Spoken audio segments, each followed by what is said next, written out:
Perfecto. A las 6:06 de la tarde, entonces le vamos a dar inicio a este segundo seminario de epidemiología clínica.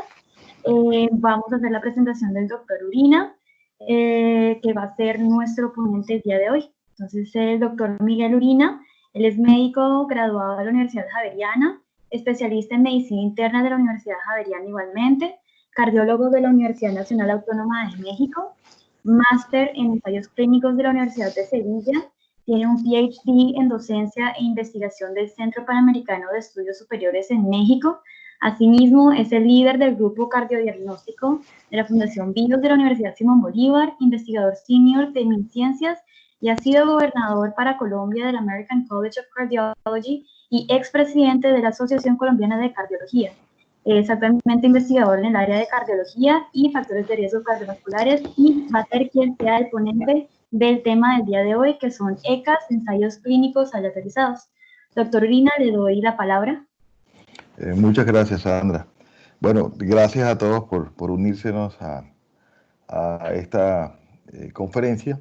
Y antes que nada quiero explicarles, digamos, cuál va a ser el concepto. Inicialmente vamos a hacer una presentación entre 30 a 40 minutos y luego los 20 minutos restantes que tenemos lo vamos a dejar para hacer comentarios, preguntas, todo lo que se necesite será siempre bienvenido. Quiero decirles que en este momento estamos atravesando por una avalancha de ensayos clínicos publicados en diferentes bases de datos y en diferentes revistas, y de pronto quiero darles un mensaje que para mí es muy importante. La mejor evidencia clínica posible es aquella la cual se hace con la metodología apropiada. Sin embargo, en este momento y dadas las circunstancias que estamos viviendo, necesitamos realmente tener dentro de nuestras cabezas que nuestra vida ha cambiado y que muy probablemente la realización de ensayos clínicos a nivel mundial va a ser un poquito diferente a lo que veníamos haciendo, sin que esto quiera decir que tengamos que seguir todo el rigor metodológico y seguir todas las aproximaciones de calidad que necesitamos para poder dar respuesta a la pregunta de investigación.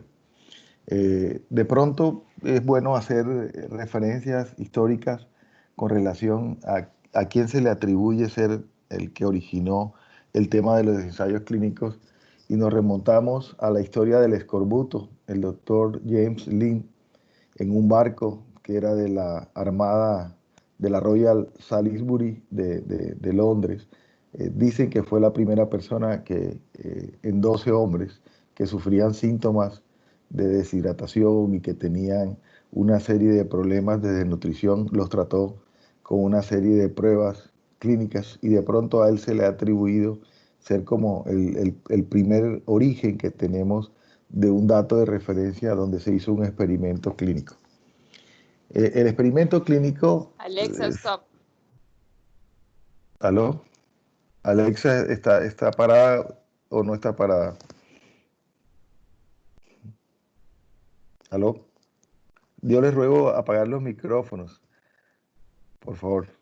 Correcto, por favor a los asistentes si pudieran apagar los micrófonos para continuar sin inconvenientes la ponencia. Bueno, entonces los tipos de preguntas se hacen para escoger de pronto el tipo de estudio más apropiado. El ensayo clínico lo utilizamos generalmente para tratar de resolver aquellas preguntas de investigación que se refieren más al tema de intervención, sea por una prueba diagnóstica, sea por un procedimiento o sea por un tratamiento farmacológico. Existen otro tipo de estudios que son para otro tipo de situaciones, no voy a mencionarlos acá, ustedes lo ven en la diapositiva, pero básicamente el ensayo clínico controlado o ECA está hecho básicamente para medir una intervención. Dentro de ese orden de ideas, siempre nos hemos acostumbrado, ya desde mucho tiempo atrás, el doctor Sackett, que es el autor o el origen de la medicina basada en la evidencia, para decir que la integración, digamos, de la mejor evidencia disponible es lo que realmente da junto con la experiencia clínica es lo que hace que nosotros realmente hagamos una medicina de alta calidad.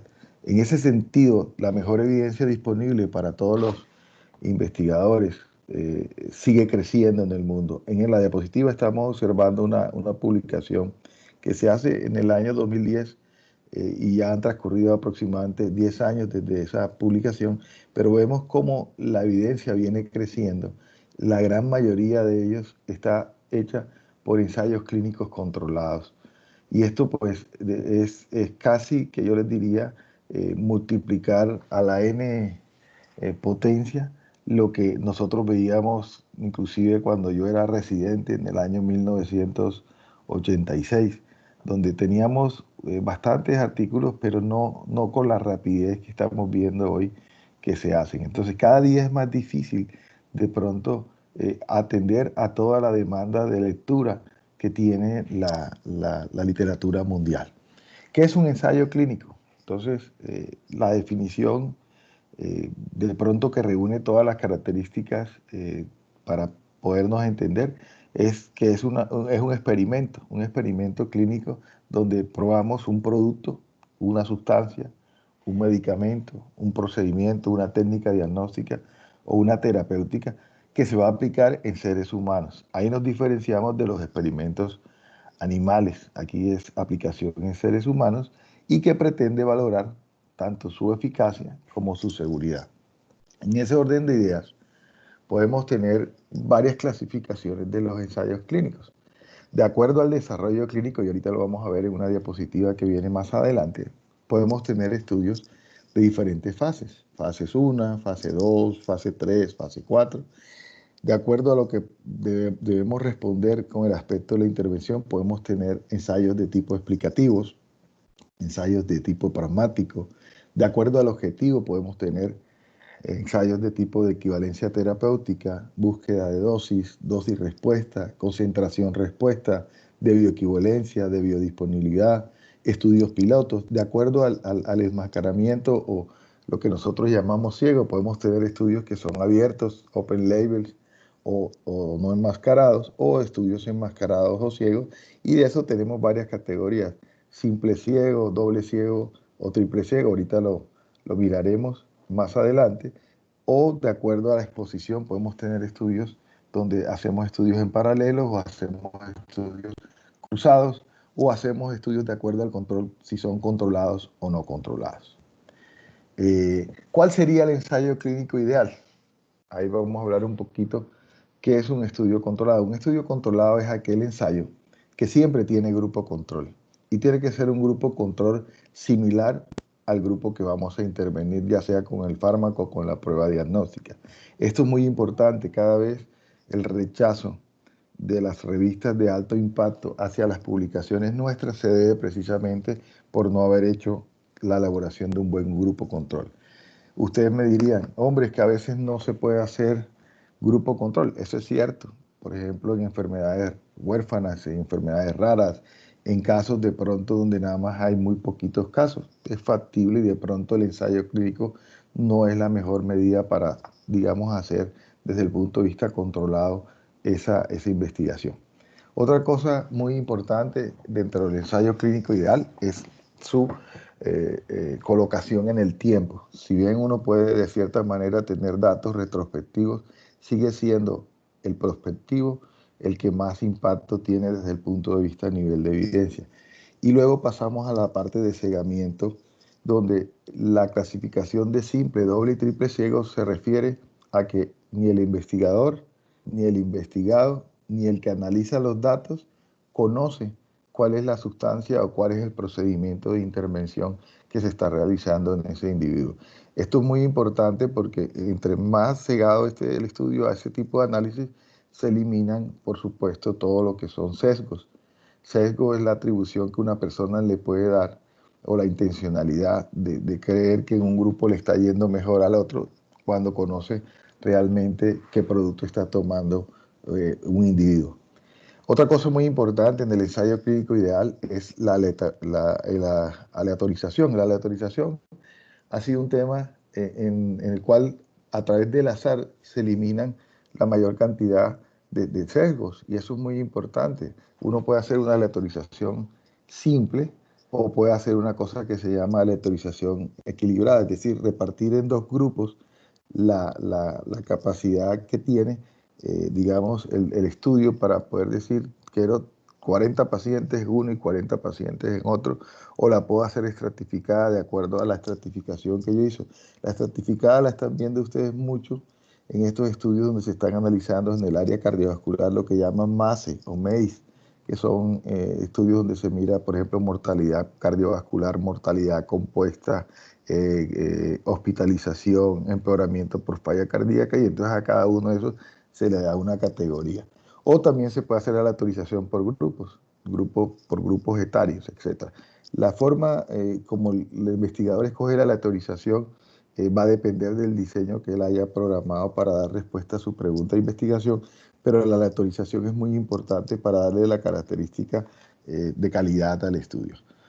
Otro punto muy importante por el cual están recibiendo también rechazos muchos estudios es el tamaño de la muestra. Y ustedes son ahorita un ejemplo vivo de todo lo que estamos leyendo, de todo lo que tiene que ver, por ejemplo, con la investigación COVID, que la mayoría de los estudios que se están viendo son de tamaños muy chicos, 36 pacientes, 50 pacientes, 40 pacientes. El tamaño de la muestra, de acuerdo a lo que nosotros necesitamos responder, va a depender mucho de la característica del estudio. Sin embargo, entre más tamaño de muestra tengamos, pues mucho más poder estadístico vamos a tener para poder analizar la pregunta de investigación. Una cosa muy importante dentro de eso es pues definir muy bien los criterios de inclusión y exclusión, y que se tienen que tener muy en cuenta cuando uno quiere hacer los ensayos clínicos, porque tienen que quedar muy bien definidos en el protocolo y que son de pronto la herramienta básica para poder tener un estudio de calidad. Créanme lo que en una proporción de un 70%, este es el criterio que más se viola o se desvía dentro de un protocolo, cuando a un protocolo se admiten sujetos que no cumplían los criterios adecuadamente, y eso que a pesar de haber tenido todas las medidas, se siguen en casi todos los estudios, siempre hay desviaciones con respecto a este tipo o hay esta aparición con relación a estos hallazgos. Un aspecto muy importante del ensayo clínico ideal es el aspecto ético.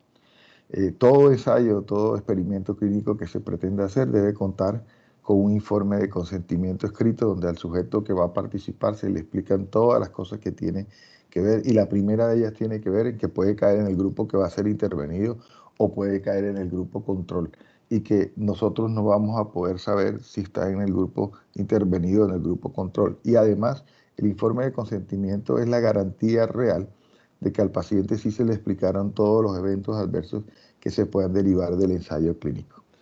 Otro punto muy importante es validez científica.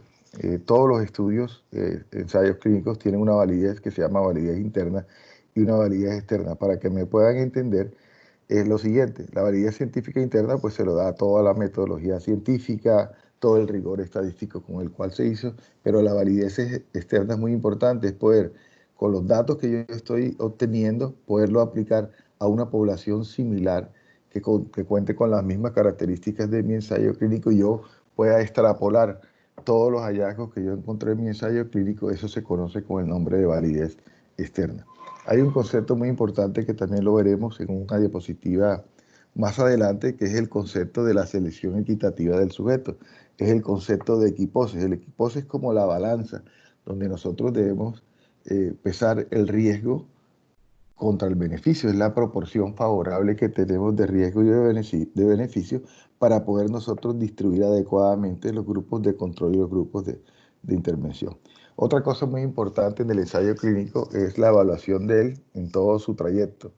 Quiere decir, desde el mismo comienzo en el cual se hace el diseño de protocolo, cuando se comienza la intervención, y hay que hacer un seguimiento de una manera, digamos, periódica, y uno ve a veces mucho que en algunos ensayos clínicos pues no se lleva a cabo esta metodología con todo el rigor. En fin, si nosotros tenemos todos estos parámetros, vamos a tener un ensayo clínico bastante aproximado a la realidad. Ahora les quiero explicar, de acuerdo al diseño del estudio, cómo se reconoce el diseño de estudios por fase. El primer estudio que ustedes van a ver ahí, que está en rosado, se conoce estudio fase 1. En azul vamos a ver el estudio fase 2. En verde vamos a ver el estudio fase 3. Y en amarillo vamos a ver el fase 4. Perdón, amarillo casi naranja, porque en amarillo más clarito vamos a ver los estudios preclínicos. Los estudios preclínicos generalmente son preclínicos, no son ensayos clínicos. Son los estudios que se hacen en cultivo de tejidos. Les voy a poner un ejemplo. Aislar el virus COVID y, por ejemplo, sembrarlo en células Vero para hacer replicación del virus es un tejido o unas células que son estudios preclínicos. Hacerlo, por ejemplo, en animales, ratones, y experimentar, digamos, ahí generalmente se hacen estudios para evaluar la toxicidad, se hacen estudios in vitro para evaluar la farmacokinética, la farmacodinámica y obviamente también para mirar la seguridad y la eficacia que puede tener un producto, pero no estamos utilizando a los seres humanos. En nuestro país, el organismo regulador de la investigación es el INVIMA, es el equivalente a lo que ustedes ven en la diapositiva como FDA. FDA es el organismo que se encuentra en Estados Unidos. En Europa está la EMEA o EMA. Y también juegan un papel muy importante el patrocinador de los ensayos clínicos cuando son de tipo terapéutico con esta relación de los estudios. Analicemos el estudio fase 1. El estudio fase 1 generalmente son estudios muy pequeños, generalmente con voluntarios sanos. A veces se utilizan solamente un solo género, puede ser el género masculino.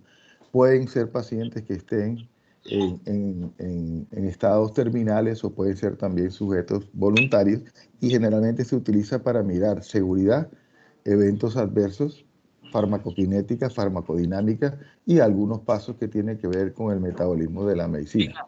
El estudio fase 2 es un estudio más grande, es un estudio que generalmente involucra a 100 sujetos, generalmente son estudios de tipo aleatorizado con un control y van a tener digamos, generalmente lo que vamos a ver, la eficacia preliminar junto con los eventos adversos. Ya los estudios fase 3 ya tienen mayor número de sujetos, generalmente el número es más o menos entre 1000, aunque hay ensayos clínicos que pueden tener 14, 15.000 estudios.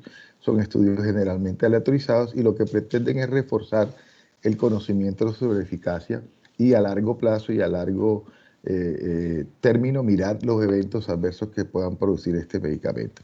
Una vez que esto se ha surtido completamente, las autoridades regulatorias, como ven ustedes en la columna blanca, dan la favorabilidad y dan la aprobación para que la medicina o el procedimiento o la terapéutica quede aprobada y pueda salir al mercado el producto. En el estudio fase 4, no me voy a meter, pero también hace parte de los ensayos clínicos, ya son los que se llaman estudios de posaprobación o estudios de mercadeo. Generalmente son los estudios que estamos viendo hoy en día muy grandes, que se llaman estudios de tiempo real, donde a través de un sistema de supervisión se están reportando todos los eventos adversos que se están dando en el paciente. Es un estudio generalmente de más de 2, 3 años a largo término y sirve mucho también junto con los estudios de ensayos clínicos fase 1, fase 2, 3 para tomar distintas decisiones. Es importante dentro de los estudios o ensayos clínicos saber que es un humano el que participa en un ensayo clínico y nos referimos generalmente a este como el sujeto de investigación. Nosotros generalmente en ensayos clínicos no le decimos pacientes a los pacientes, le decimos sujetos de investigación. Esto no tiene ninguna connotación, sino simplemente es una costumbre. Sin embargo, pues a veces hay personas que no les gusta que uno diga sujetos de investigación, sino pacientes, pero es una pelea bizantina que no tiene ninguna razón de ser, pero siempre ustedes van a ver que en los ensayos nos referimos al sujeto de experimento como el sujeto de investigación. Y un ensayo clínico debe estar siempre hecho para resolver un postulado científico. Si no hay una razón científica adecuada, pues hacer el ensayo clínico es descabellado. De hecho, ustedes saben muy bien, en la parte de literatura mundial, todos los experimentos nazis que se hicieron cuando estaba el doctor Mengele específicamente en ciertas poblaciones de presos, y se dieron cuenta que él no tenía de pronto un postulado científico real para poder llevar a cabo el ensayo. Otra cosa muy importante, el que mejor hace un ensayo clínico es el que más lee.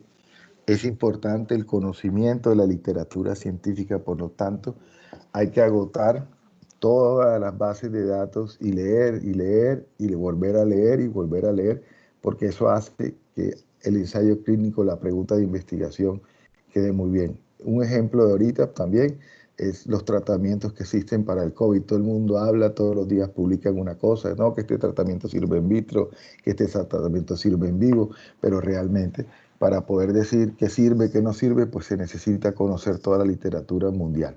Otra cosa muy importante en un ensayo clínico que requiere de experiencia, necesita personal altamente cualificado y especializado en el área. Y una cosa muy importante, todos los estudios, ensayos clínicos requieren supervisión generalmente por un equipo donde haya una competencia adecuada para poder llevar a cabo esta supervisión. El no conocer la historia hace que inevitablemente tengamos que repetir los mismos errores que cometieron nuestros antepasados. Yo les ponía ahorita un ejemplo sobre las normas éticas. La historia de la ética en la investigación y especialmente en los ensayos clínicos está llena de muchas transgresiones que generalmente se han producido no porque no existan las normas, sino porque a veces se ignora la dimensión interna de la ética que conlleva un ensayo clínico. A veces los investigadores médicos tenemos tentaciones. Por ejemplo, alguien quiere figurar, el ego, la autopromoción asociados a narcisismo, avaricia, y les pueden llevar a ignorar esta dimensión. La FDA tiene una lista que se llama la Blacklist de personas que a través de haber hecho mal los ensayos clínicos han producido cambios realmente horrendos digamos, en la supervisión de los ensayos clínicos. Por eso hoy por hoy, inclusive algunas revistas se han tenido que retratar, entre ellas New England Journal, British Medical Journal, de ensayos que después de haber sido efectuados han sido repetidos en otras latitudes y los resultados no dan. Y luego han cuestionado y se han dado cuenta que los pacientes no asistían, que los pacientes eran pacientes inventados, que habían datos que eran hechos solamente para poder seguir adelante, y han caído personajes muy importantes de la investigación. Entonces, este aspecto ético del ensayo clínico es muy importante. En Colombia, en particular, los actores de la investigación, quiero decirles que toda la investigación clínica es contratada, sea de ensayos clínicos o no, o la contrata el Estado a través de lo que conocemos como Colciencias, o la contrata la industria farmacéutica, pero toda es contratada. Yo ahí le puse contratada más bien para referirme a aquella donde se han intervenido o se están utilizando productos farmacológicos. Y todos estos actores han venido creciendo en Colombia. Hay una gran participación por parte de nuestra agencia regulatoria, el INVIMA, para tratar de salir adelante. Hoy no quiero hablarles mucho de la parte legal, pero el INVIMA en los últimos 15 años es un organismo que ha sufrido una transformación pero muy favorable. Es un organismo hoy ágil, que tiene gente preparada, que han cambiado muchísimo las reglas y van a seguir creciendo. Obviamente nosotros los colombianos siempre nos quejamos de algo, pero si los comparamos lo que existía hace 15 años, venimos creciendo. Otro aspecto fundamental es el crecimiento que ha tenido en la participación de ensayos clínicos los comités de ética. En Colombia existen aproximadamente 73 comités de ética debidamente constituidos y calificados por resolución de buenas prácticas clínicas. Y bueno, tenemos pues los centros de investigación, los patrocinadores y las entidades que actúan por contrato, que son llamadas CRO. Todos ellos en nuestro modelo de Colombia son los actores que tiene el sistema de investigación clínica. Al día de ayer quiero mostrarles esta gráfica donde vemos que Colombia ocupa el tercer lugar en ensayos clínicos de Latinoamérica. Hace 4 años, 5 años éramos el cuarto. Hoy en día solamente nos gana Brasil y Argentina, y después de nosotros viene Perú. Antes Perú estaba por encima de nosotros. En este momento se están corriendo 1.350 ensayos clínicos Estos han incrementado en las últimas 3, 4 semanas, han escrito como unos 47 artículos, 47 protocolos nuevos, de acuerdo a lo que revisé. Y esta fuente está en clinicaltrial.gov, cualquiera la puede revisar. Aquí tenemos lo que les dije del concepto de equiposis, que también se conoce como el nombre de indeterminación clínica o incertidumbre terapéutica, y es una cosa muy importante porque es lo que hace que a distintos grupos de tratamiento se asignen pacientes en un ensayo clínico, es decir, no, es tratar de mantener el balance. Un dilema ético que uno tiene a veces en un ensayo clínico cuando el investigador puede pensar que un tratamiento es más benéfico que otro. Hoy en día les quiero contar, ya no hacemos estudios como con placebo, como se hacía anteriormente. Hoy en día, si existe un medicamento gold standard, hay que dárselo en el ensayo clínico a la parte no intervenida, y en el que se hace la intervención, pues se le da también la misma medicina más la medicina que pretendemos probar. Es decir, si nosotros queremos dar respuesta ahorita para el COVID, necesitamos establecer ensayos clínicos donde la terapia de base sea similar en ambos grupos, más la sustancia que queremos intervenir. Por eso es que es tan difícil hacer la interpretación todos los días de todo ese montón de ensayos que nos está llegando, algunos sin metodología científica, otros han caído en esa aplicación que llaman Fast Track, que los aprueban inmediatamente y se vuelan todas los equipos que uno pueda saber que se tienen que hacer para poder tener una buena calidad en los estudios.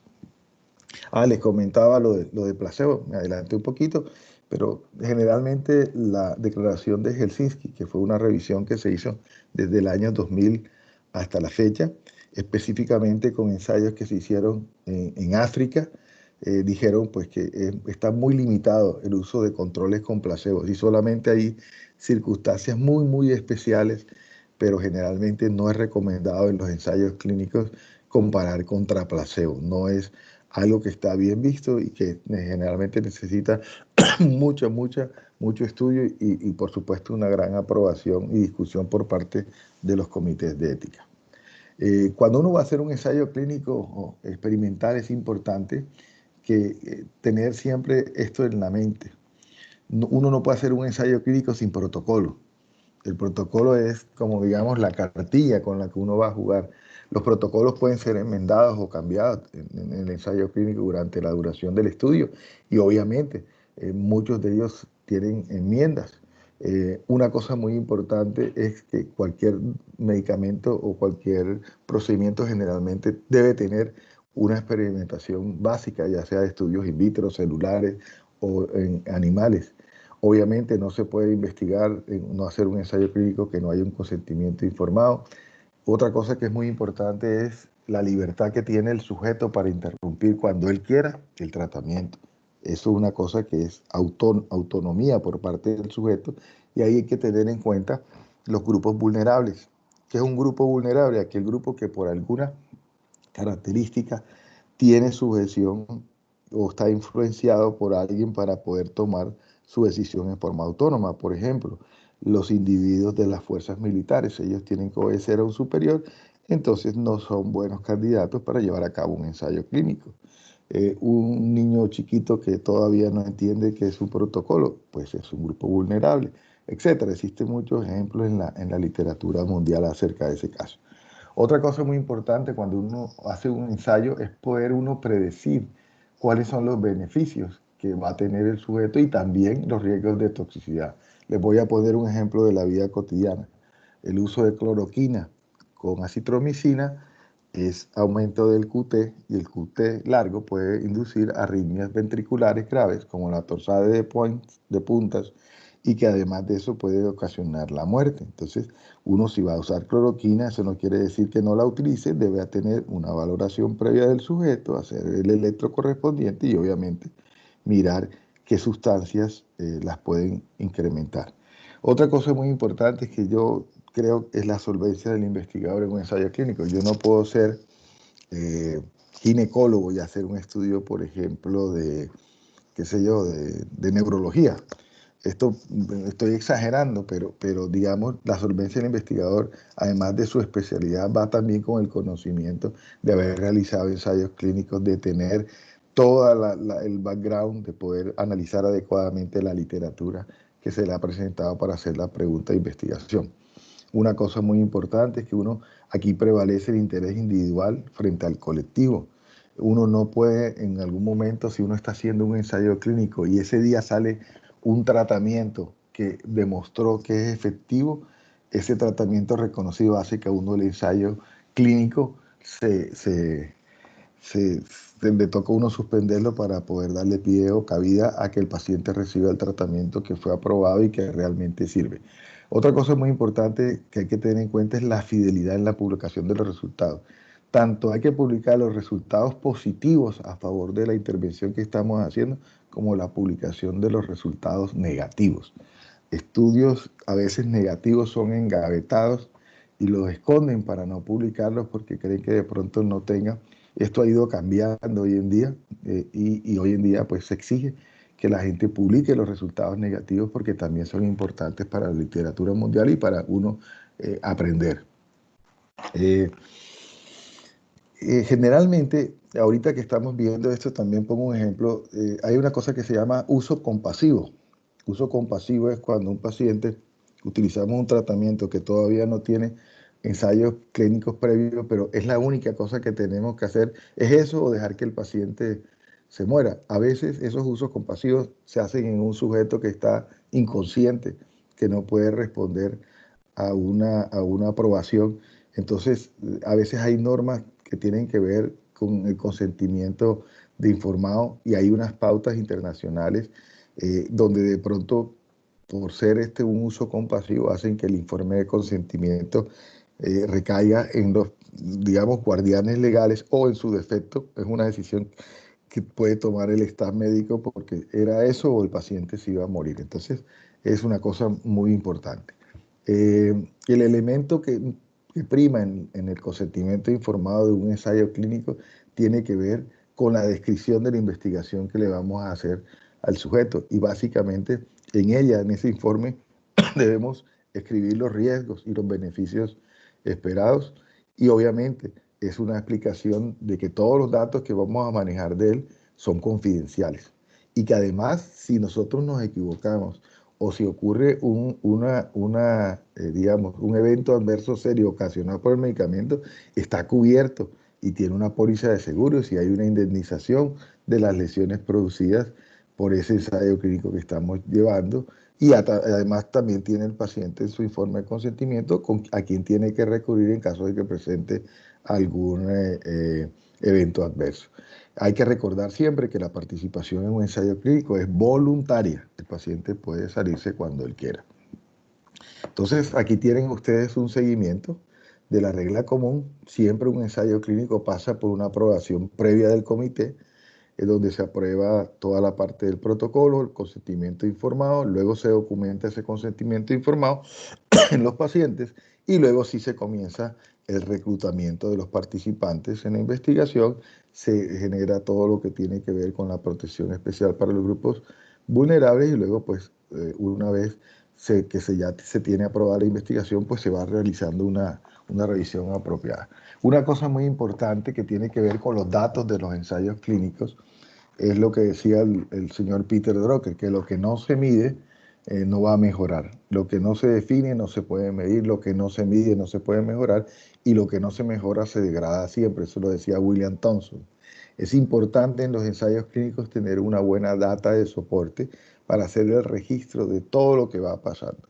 En ese momento nosotros no podemos saber si el dato que estamos registrando en algún momento va a ser relevante, por lo tanto no debemos omitir absolutamente nada. Y el mejor elemento y mayor ayudador para un ensayo clínico es la historia clínica del sujeto, donde deben quedar registrados todos los datos que tengamos de los pacientes. Hay muchos ensayos clínicos que se pierde la data y es importante después o es lamentable después tener que decir que ese estudio no se puede publicar. hay veces que se pierden los pacientes, que no hay un seguimiento adecuado del ensayo clínico y el tamaño de muestra que se obtuvo no es suficiente para dar respuesta a la pregunta de investigación. Entonces, desde antes uno debe prever que tenemos que medir y que tenemos que tener todos los datos para poder hacer una interpretación.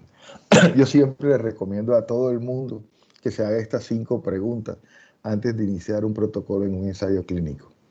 Primero, la salud de mi paciente será mi primera premisa. Si la respuesta es sí, siga adelante. Segundo, cualquier acto o actitud que pueda debilitar la resistencia física o mental de un ser humano deberá evitarse.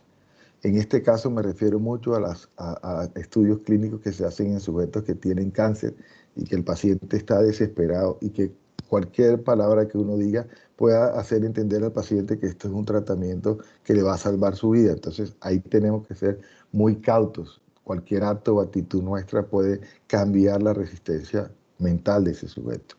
Otra cosa que es muy importante es que el interés de la ciencia y de la sociedad nunca deben anteponerse sobre cualquier consideración relacionada con el bienestar del sujeto.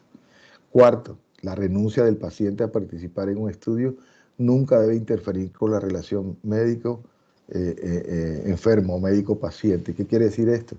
Que el paciente por salirse del estudio no va a dejar de ser mi paciente, ni yo voy a dejar de hablarle. Yo lo trataré de la misma manera, así se haya salido del estudio. Y por último, que el equipo investigador o investigador deben ser capaces de suspender, de acuerdo a su juicio, la investigación, porque en ese momento se dieron cuenta de que era lesiva para un individuo. Si nosotros cumplimos esas 5 observaciones iniciales, generalmente el ensayo clínico va a salir muy bueno. Aquí simplemente para que ustedes se den cuenta todo el trabajo que tenemos que hacer para cuando queremos que un medicamento sea aprobado. Lo tomé de esta revista de cáncer, son drogas de cáncer, pero miren todo el tiempo que en azul vemos, mientras descubren la droga, se hacen los ensayos preclínicos, van 6 años. Esto lo digo para el tema de la vacuna del COVID, que la gente cree que va a salir en 2 meses. Luego vienen los ensayos clínicos, se demoran entre 6 a 7 años, el fase 1, el fase 2, el fase 3. Luego viene la aprobación por la FDA, que se demora entre 1 año a 2 años, y luego viene el post-marketing. Es decir, para que un producto salga al mercado en condiciones normales, más o menos se está echando 14, 15 años desde que se descubre hasta que se coloca en el mercado, y eso pues así son los ensayos clínicos. Aquí tienen una base de datos muy importante que, sí, que yo quiero transmitirle. Todo ensayo clínico que se pretenda hacer en el mundo, antes de comenzar a hacer el ensayo, debe estar registrado en una base de datos debidamente aprobada. Aquí simplemente traje 5 o 6, existen 100 bases de datos. La más común que ustedes conocen es clinicaltrials.gov. Está la de la Biblioteca Nacional de Medicina de los Estados Unidos, que es la NLM. Está el Central, que es base de datos de la colaboración Cochrane. Está el CST, que es parte de Biomed Central.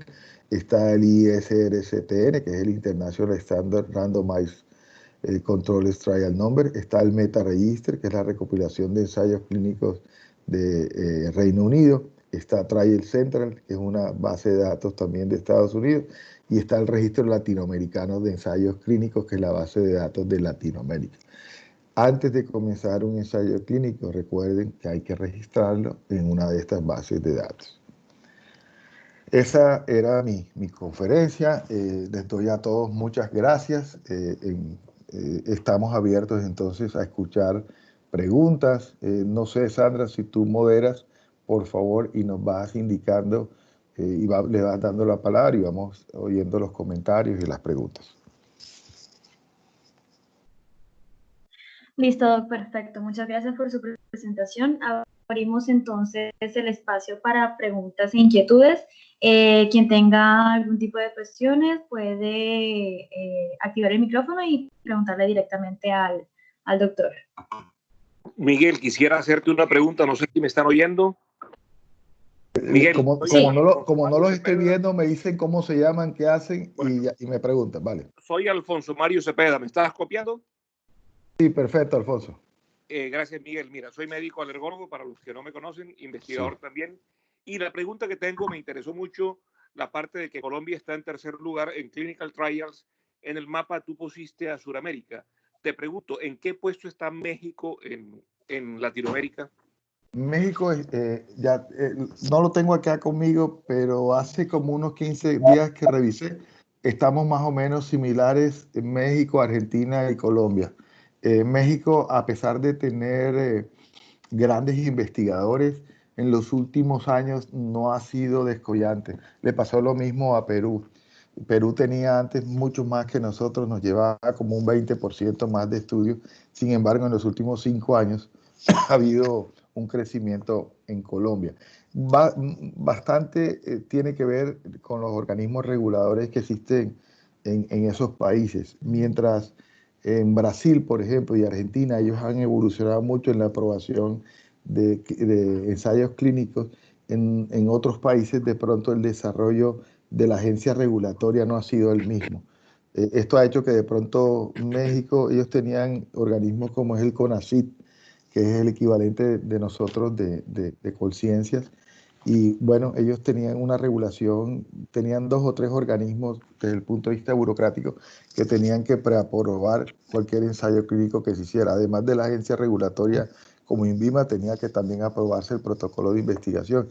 Y eso hizo que ellos se retardaran un poquito. Sin embargo, en los últimos años han vuelto de nuevo a crecer. Y bueno, México es muy grande, tú sabes que tienen muchos habitantes y tienen muy buenos médicos. Gracias, Miguel, muy amable. Miguel, buenas, es Salvador Mata. Hola, Salva, ¿cómo estás? Bien, hermanito, gracias por la presentación. Quería acotar un poquito más o complementar un poquito la pregunta de Alfonso. Adicional, o sea, en esa gráfica que muestras de Latinoamérica, yo quería preguntarte, ¿hay alguna injerencia de universidades? ¿Hay un favorecimiento también de que las universidades puedan apoyar este tipo de investigaciones o solamente esas gráficas se refieren a entidades particulares como tú mencionabas en los engranajes esos con el INVIMA, el CRO, o existe también apoyo de la universidad en estos grupos de investigación? Ahí hay de todo, Salva. Cuando uno revisa clinicaltrial.gov, se ha convertido en una exigencia, por ejemplo, una revista, las categorías de la revista, entre más alta sea su categoría, por ejemplo, una revista con indexación en CIMAGO Q1 o Q2, si tú vas a publicar un ensayo clínico en esa revista, te va a preexigir que tú estés registrado en clinicaltrials.gov o en el registro australiano o en el registro latinoamericano. Es un prerequisito.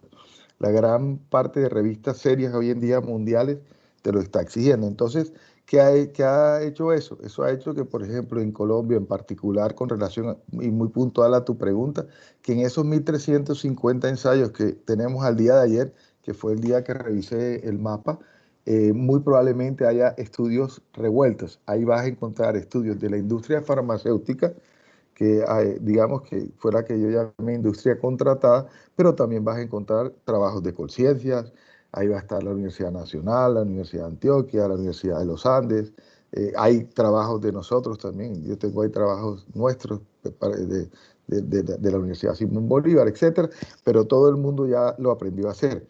¿Cómo se hace un registro de un ensayo clínico en esa base de datos? Generalmente lo hace la organización, lo podría hacer en este caso la clínica internacional, o lo podría hacer la universidad, o lo puede hacer cualquier centro que tenga personería jurídica que se registre. Simplemente uno se registra, saca una clave y la clave se la dan. ¿Qué registra uno en clinicaltrial.gov? Yo no sé si están viendo la pantalla, pero Sí. voy a mostrarles cómo se hace. Tenemos tiempo, entonces, y yo creo que, espérense un segundito, a ver si yo me puedo Mientras estás salir. mirando la pantalla, quería Sí, redondear la pregunta. sí. Es más que todo inquietante. Cualquier persona natural o jurídica, independiente que esté afiliado o no a una universidad o a una entidad científica, ¿puede hacer un ensayo clínico? O sea, Claro que sí. Esa pregunta es correcta, Salva. Y sí se puede. Sí se puede, y de hecho hay entidades que no están afiliadas a ninguna universidad, sino que son centros, digamos, de investigación independiente que presentan trabajos. Lo único es que hay que cumplir con unos requisitos, que es haber registrado el protocolo de manera adecuada y cumplir con todas las normas éticas. En Estados Unidos existen 2 organismos, una que se llama la OHRP, que es donde uno se registra, y ahí debe registrarse el Comité de Ética, se llama IRB en inglés. Esas dos instituciones, que es la OHRP, que después te puedo pasar el link, hacen que tú hagas una declaración de buena fe, donde dice que tú en tu centro de investigación llevas a cabo todas las normas de protección individual, que si cumples con todos los requerimientos de buenas prácticas clínicas, y te dan el aval. Una vez tienes ese aval, quedas como con, digámoslo así, entre comillas, una licencia para poder establecer ensayos clínicos que te dura aproximadamente 7 años, y de manera individual y particular lo puedes hacer. Generalmente en estas circunstancias uno ve aquí de todo. Ustedes pueden mirar acá, por ejemplo, donde estoy en la página, y aquí están las formas como uno se debe registrar y por qué debe también aportar los resultados al estudio. Aquí está cómo aplicar para tener una cuenta.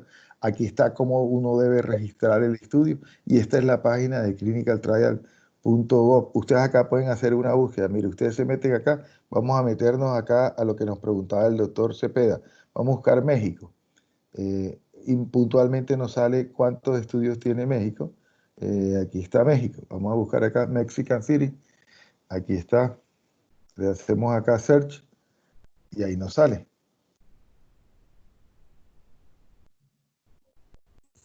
Aquí están los estudios. En este momento México tiene 3.624 estudios rodando. En este momento, doctor Cepeda, aquí están. Bueno, aquí están todos. Miren que este estudio es de la Universidad Autónoma de Yucatán. Este estudio de un instituto terapéutica, esto es un instituto privado que está en Guadalajara. Este es el Hospital Mónica Pretelini, de un hotel materno perinatal. Este es el Instituto de Rehabilitación. En fin, existen múltiples instituciones, pero todas están registradas. Lo podemos ver en el mapa, y le dan acá donde dice el mapa, y aquí están ustedes, la pregunta está acá. Miren que en toda Latinoamérica tenemos 1928 en total, y acá tenemos 3624 en México. México sigue siendo un sitio que ha tenido tradicionalmente muchos estudios. ¿Alguna otra pregunta, observación, comentario? Sí, doctor Urbina. Yo tengo en el chat. Mucho gusto, Felipe Guillén. Guillis, En el chat la doctora. Guillis, ¿me escuchas? Señor. Tengo una pregunta. Sí. Doctor Urbina, ¿cómo está? Felipe Guillén, director de investigaciones de la Misericordia. ¿Qué comentario nos daría usted con relación a la situación actual de ensayos clínicos que se están viviendo con relación al COVID, como lo mencionó en su presentación? Hace unos años, cuando se presentó las primeras epidemias y pandemias por coronavirus como el SARS y el MERS, vimos que prontamente resultaron varias opciones terapéuticas que se iniciaron con ensayos clínicos, pero que prontamente los resultados fueron poco efectivos y poco seguros para el manejo de esas opciones de coronavirus, y hoy estamos viendo lo mismo, estamos viendo una reacción muy rápida, pero no sabemos qué puede pasar con estos ensayos. ¿Qué opinión le obedece a usted esta situación? Completamente de acuerdo. Yo creo que estamos en este momento en una situación bien difícil. Y bien difícil porque a raíz de que todo sirve y que todo, pues se han generado una serie de preguntas de investigación y por la rapidez de lo que está ocurriendo, de pronto a veces pues hay pasos dentro de la calidad que se pretende tener que se saltan. Y ustedes lo han visto, yo no tengo que contarles ni decirles.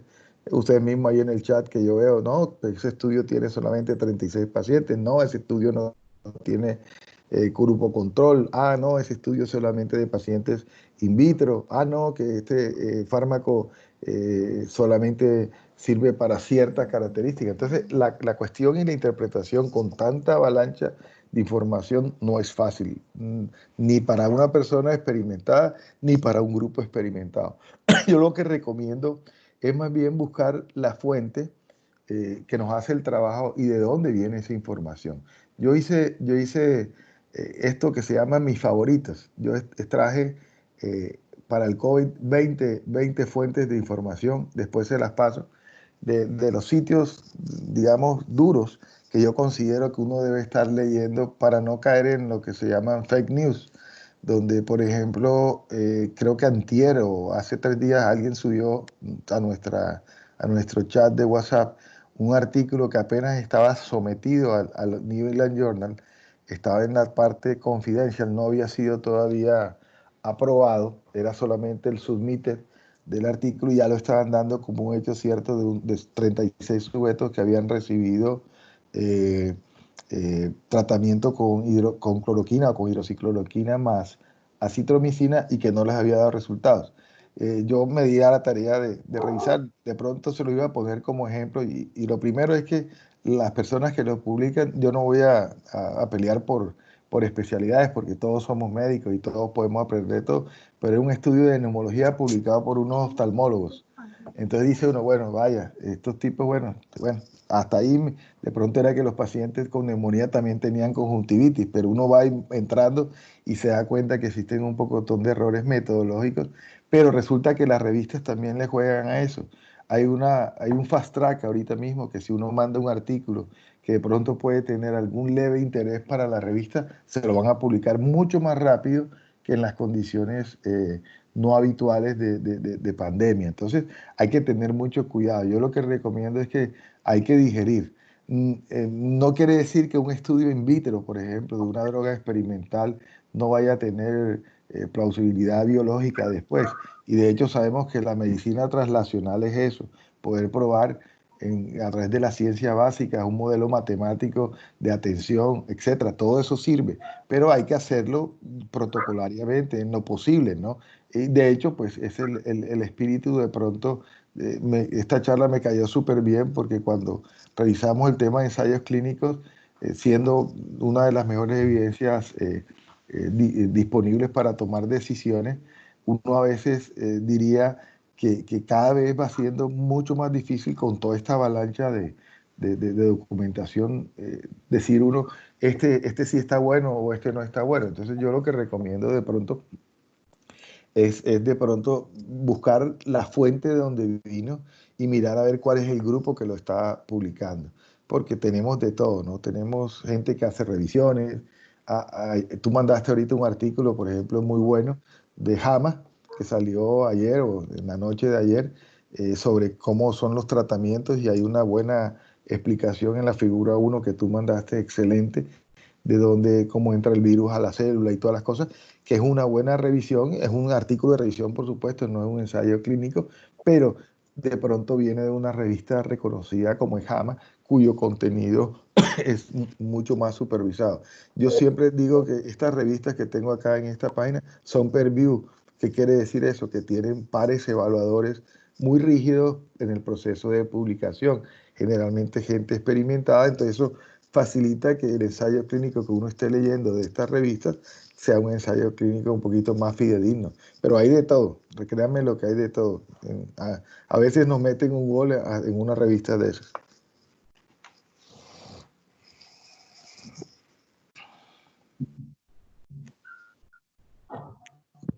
Doc, en el chat Sí, preguntan cuándo una ¿Sí? En el chat está preguntando cuándo una significativa y de qué dependerá su importancia.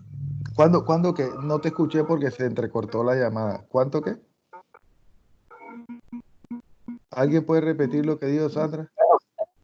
Brigitte está teniendo un poquito de problema con la señal, pero entonces lo voy a repetir yo. Sí. ¿Cuál es la experiencia en Colombia de los ensayos de pruebas diagnósticas y cuáles serían sus recomendaciones? Esa pregunta es enviada por Gustavo Jiménez de IAMET.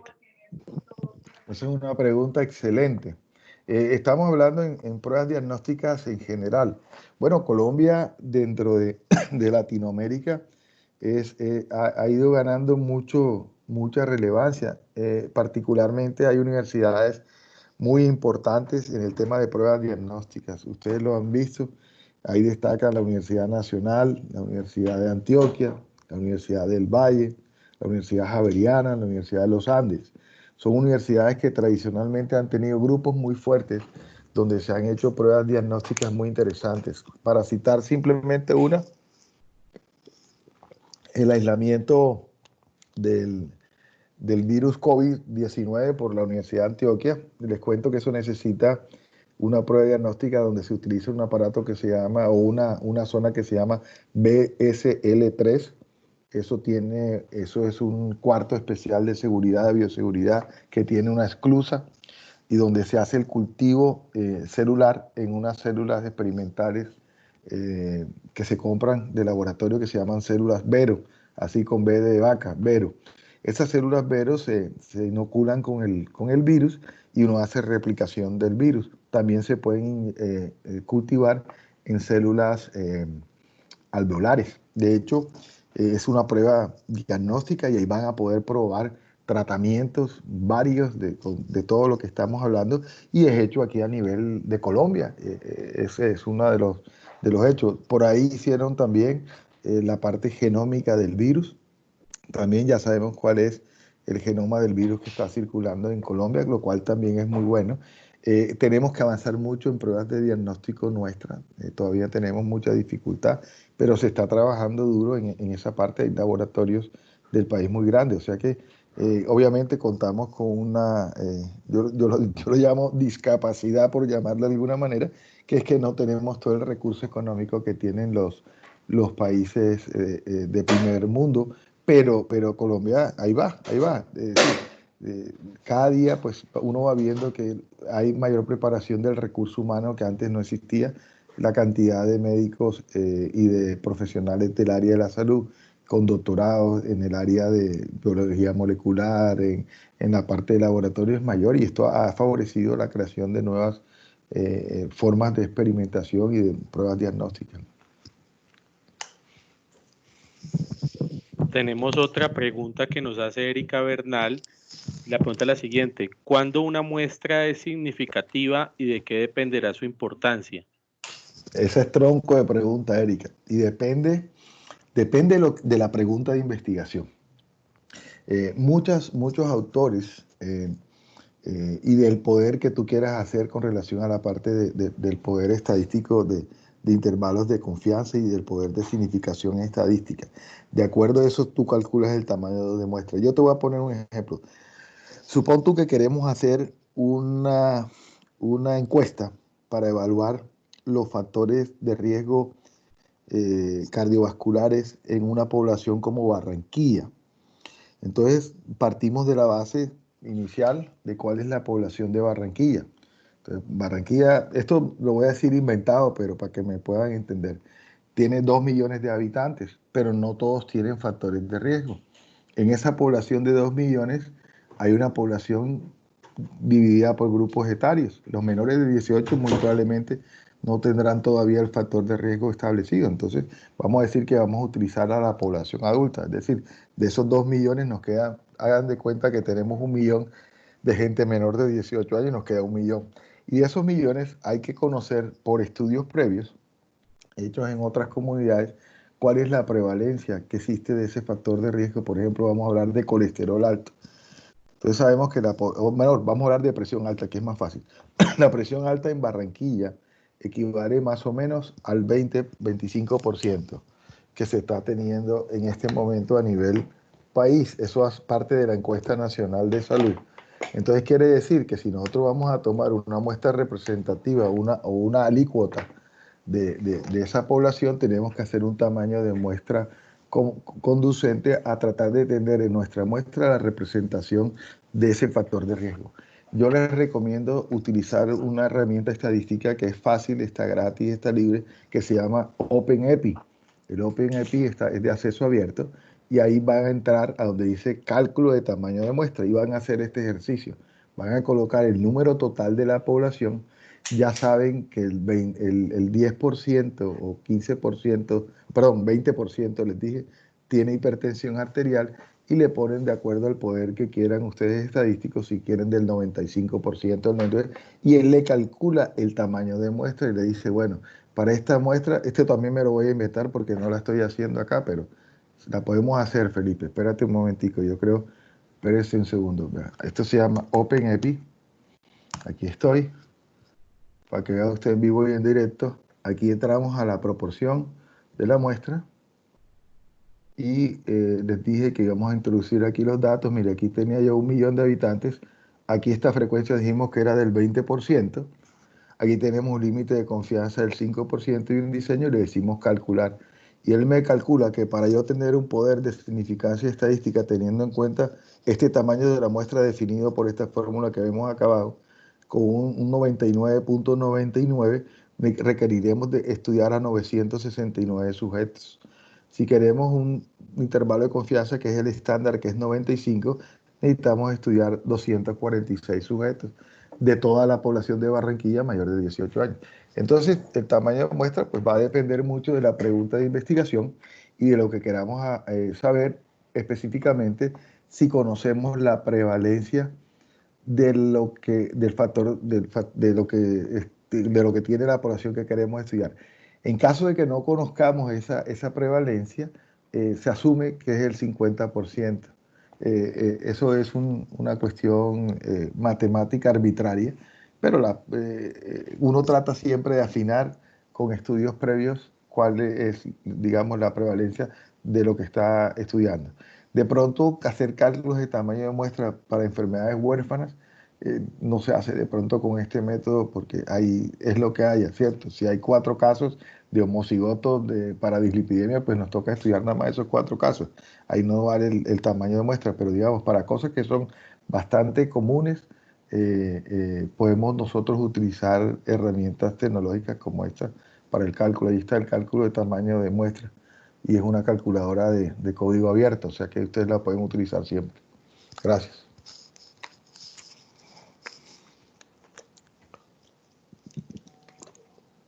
En el momento, doctor, no hay más preguntas por parte de los participantes. No sé si alguien desea hacer una pregunta adicional o si no tiene más preguntas para dar por finalizado. Sí, hay una pregunta adicional. Bueno. Buenas noches, doctor. Es la doctora Silvia Salva, neurocirujana. ¿Cómo estás? Bien, gracias a Dios. Bien. Hay una cosa importante en esto de los ensayos clínicos y el momento en que estamos, no solo en Colombia, a nivel mundial, y es la protección del paciente que entra en ensayo clínico. Casi que como que todos estamos siendo parte de un gran ensayo clínico, ¿no? Porque la experiencia es muy poca en todas partes. Entonces, ¿cree usted que se están previendo en los grupos de trabajo las medidas de protección suficientes? Porque hay 2 tipos de pacientes. El crítico, el que ya no queda opción, el que hay que tratarlo con lo conocido, con la evidencia médica mayor que tiene cada grupo de trabajo en cualquier parte, pero está el paciente que está con una respuesta buena, el paciente que tiene un estado general, que es el grupo de mejor pronóstico, estamos utilizando la misma evidencia. Entonces, ¿hasta dónde el paciente va a quedar protegido o no? ¿Hasta dónde se está previendo eso en los ensayos clínicos? Bueno, hay varias cosas y hay varias, digamos, partes en tu pregunta. Empecemos por el tema de lo que está ocurriendo. La proporcionalidad de sujetos con COVID que son asintomáticos. Hay un estudio de Corea del Sur donde ellos tienen más o menos en su población, nosotros no hemos hecho ese análisis en virtud de que no estamos testeando en forma masiva a todos los sujetos de Colombia, pero ellos sí tuvieron la oportunidad de hacerlo de una manera masiva. Encontraron que los sujetos asintomáticos portadores del virus pueden estar en el orden del 25 al 30%. Eso plantea de que por la calle pueden estar personas que no tienen ni siquiera tosecita, ni fiebrecita, ni absolutamente nada, que son COVID positivos. Esa es la primera parte. De ahí sale el hecho de la protección obligatoria, que al principio no quería la OMS, de que todo el mundo que salga a la calle o vaya a un sitio público o tenga cualquier cosa, siempre debe tener máscara. Y ya yo no voy a entrar a discutir cuál máscara, porque eso lo hemos discutido en el chat, ya todo el mundo sabe cuál es, pero es el uso obligatorio de la máscara, obviamente además de las otras medidas. Ahí está un nivel de protección que ha sido basado en los estudios de algunos países. El otro tema muy importante es el estudio que requiere la protección individual de los sujetos que vamos a atender, pacientes que tienen la enfermedad. En este caso, pues, ahí han trabajado muchísimo sobre cuál es el tipo de protección, cuál es la visera que hay que utilizar, cuál es el traje que se tiene que utilizar. Y bueno, y existen grupos muy grandes de recomendación. Ahí hay un hospital, ahorita no me acuerdo, pero fue una noticia muy rápida, que ninguno del personal de salud de ese hospital se ha infectado con COVID. Y ellos han logrado que ningún paciente de los otros que entran al hospital por otra característica diferente al COVID, diga un infarto o una apendicitis, ¿no?, tampoco se hayan contaminado, porque tienen una medida de protocolos muy exigente. Voy a buscar ahorita el trabajo, eso lo leí antier, me llamó mucho la atención, es un grupo alemán, y lo hacen porque lo hacen de rutina, tienen, digamos, a la entrada al hospital hay una especie de sala de descontaminación donde al individuo le lavan los zapatos, le lavan todo al que va entrando y al que va saliendo también le hacen lo mismo. Tienen una serie de prendas de vestir que se quitan en una específica área, se cambian, se ponen todas las medidas de precaución, usan doble guante, usan gafas y arriba de las gafas usan una visera, etcétera, etcétera, etcétera. Bueno, en este tipo de protección. Y los más avesados, que son los ensayos últimos que ustedes pudieron revisar, que fue el estudio brasilero, están proponiendo de forma profiláctica para proteger al personal de salud de la utilización de cloroquina en forma profiláctica con acitromicina por 7 días si están en grupos de alto riesgo y están atendiendo pacientes. Ese estudio es un poquito fuerte porque pues tiene algunas cosas metodológicas de pronto no muy apropiadas, pero dentro de la convocatoria del Micienciatón que acabó de pasar, creo que hay un estudio, si no estoy mal, que va a hacer eso. Van a tratar de probar fármacos para los profesionales de la salud que están en riesgo de atender pacientes o que están atendiendo pacientes con COVID positivo. Hay que recordar de todas maneras, que es una cosa muy importante, que la carga viral del desenlace de los sujetos que van al hospital y a los cuales se van a la unidad de cuidado intensivo, una carga viral muy probablemente mucho mayor que la carga viral del sujeto que está asintomático o que de pronto no tiene manifestaciones severas de la enfermedad. Por tanto, el nivel de contaminación con la tos, con las droplets que ellos le llaman, de esos pacientes es mucho mayor en recintos cerrados, en las partes como son las unidades de cuidado intensivo o la hospitalización. Entonces, por lo tanto, en esos sitios de concentración donde uno sabe que está la máxima, digamos, expresión de la carga viral, se deben tomar medidas mucho más agresivas de protección. Eso es lo que yo le puedo contar. Hay muchas publicaciones, la verdad, muchas, sobre las técnicas, qué tipo de trajes se deben utilizar, digamos, las pieles de neopreno, las viseras de ciertos materiales, cuáles son mejores, cuáles no sirven. Hay muchos temas sobre las máscaras, digamos, o lo que ellos llaman, que nosotros le decimos aquí tapabocas o cubrebocas. Ellos tienen mucha información sobre de qué debe estar construido eso, cuáles pierden en 24 horas. Vi también un trabajo de la Universidad de Duke que están reutilizando las máscaras N95 porque se les acabaron a través de un proceso de peróxido de hidrógeno, donde meten todas esas máscaras a un proceso nuevo digamos, de esterilización o reesterilización. Simplemente todos tratando de aprovechar mejor el recurso, pero todos los días aparece un artículo nuevo de eso. Entonces, la información es vasta. Yo creo que lo que tenemos que hacer es protocolizar todo. En cada institución donde nosotros estemos trabajando, hay que seguir estrictamente los protocolos de seguridad.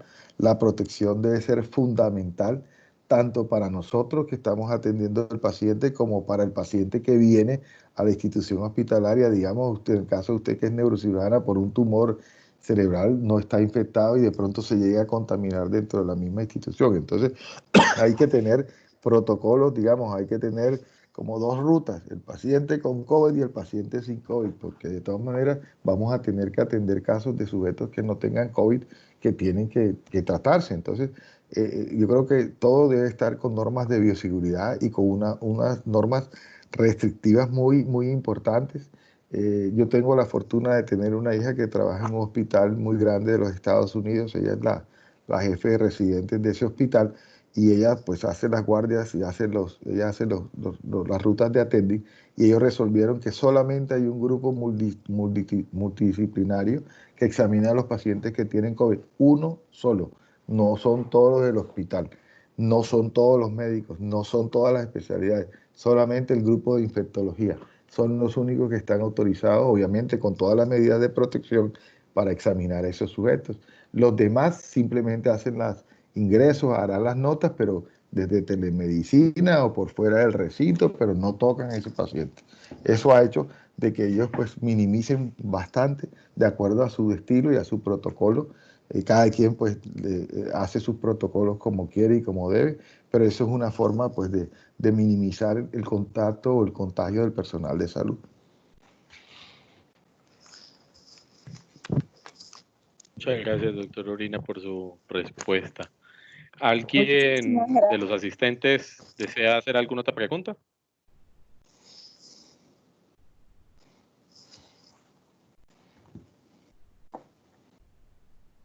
Al parecer no hay más preguntas, doctor Urbina. Bueno, muchas gracias, Entonces, Felipe. no, queremos agradecerle de parte de la Misericordia Clínica Internacional y del Centro de Investigaciones Clínica Internacional su participación en este webinar. Creo que todos hemos quedado muy gratamente sorprendidos con la presentación, la cual hemos grabado y les estaremos enviando sus correos para que la puedan volver a revisar. Y los invitamos a que asistan a nuestro tercer webinar en epidemiología, que será este miércoles a las 6 de la tarde, el cual tendrá como eje central los estudios observacionales y será dictado por el doctor David Díaz, epidemiólogo de la Universidad del Bosque. Agradecemos muchísimo la asistencia y participación de todos, y al doctor Miguel Urbina, de nuevo, muchas gracias y enormemente agradecido por su colaboración académica. Bueno, gracias, Felipe, y bueno, ahí tienen, darles mi correo, cualquier cosa que necesitan. Es muy difícil en una hora pues resumir 30 años de trabajo, entonces cualquier cosa que se de pregunta o de lo que yo dije que quieran revisar, con mucho gusto. Ahí estaré. ¿Cuántas personas asistieron al webinar hoy? ¿Cuántos fueron? Existieron aproximadamente, fueron unas 26, 27 personas. Bueno, perfecto. Dale el teléfono mío para Los que tengan el datos WhatsApp o los datos. De todas el maneras, video. yo estoy en el Claro que chat sí. de lo de la clínica. Cualquier pregunta que quieran hacer, a la orden, Felipe. Muchas gracias. Muchas gracias, doctor. Que esté muy bien. Una feliz noche Chao. para todos. Hasta luego. Chao.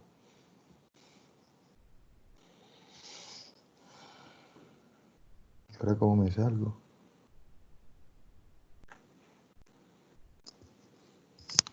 No sé cómo salir.